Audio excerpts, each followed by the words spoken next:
Moi, mon idée, c'est que tout dossier est potentiellement éligible à la médiation, et que ce n'est pas le dossier qui est en question, mais que c'est la partie. C'est-à-dire que, pour moi, si je résume, si je synthétise ma pensée, tout dossier peut potentiellement aller en médiation, tout justiciable ne peut pas potentiellement aller en médiation.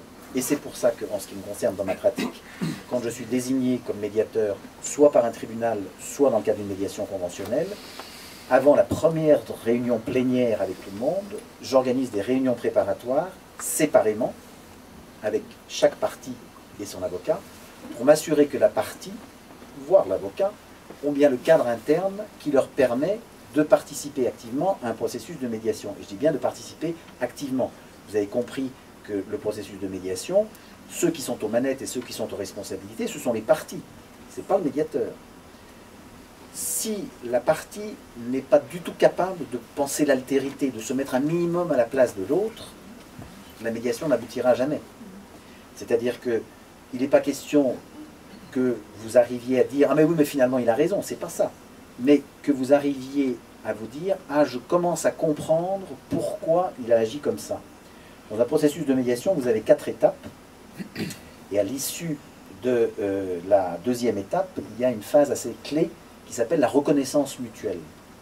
La reconnaissance mutuelle, c'est ce point de bascule dans la médiation où je vais réaliser tout d'un coup, ah oui, je comprends pourquoi tu as fait ça. Tu n'as pas raison, c'est moi qui ai raison, mais je comprends. Et toi, tu vas dire, ah oui, ok, je comprends pourquoi tu as fait ça. Donc c'est une question de compréhension, je comprends.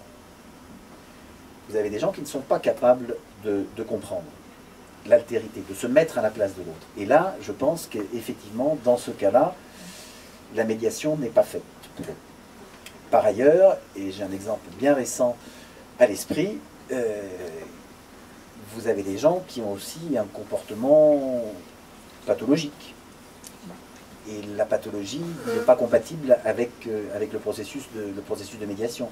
Quand vous avez une organisation psychique véritablement parano, comme je l'ai eu il y a très peu de temps, c'est très compliqué. Je ne l'avais pas repéré en réunion préparatoire, on a fini par trouver un accord, mais quelle énergie dépensée. Et je ne suis pas sûr que l'accord finalement tienne parce qu'il risque d'être mis en cause. Donc,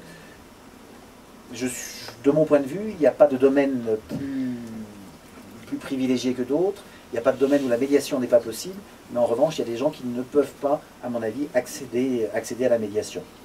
Après, si on veut absolument trouver un domaine où c'est un domaine de prédilection, c'est lorsqu'il y a une relation qui peut continuer ou pas continuer. Quand vous êtes voisins, vous êtes condamnés à vivre ensemble. Quand j'ai trouvé le sous-traitant qui justement fabrique les pièces exceptionnelles dont j'ai besoin pour mon entreprise, quel est l'intérêt pour moi, pour une facture impayée, d'aller briser cette relation contractuelle, parce que la relation contractuelle est plus importante que la facture qui est impayée. Donc à partir du moment où il y a un lien qui existe et qui doit perdurer, là on est vraiment dans le domaine de prédilection de la médiation de mon point de vue.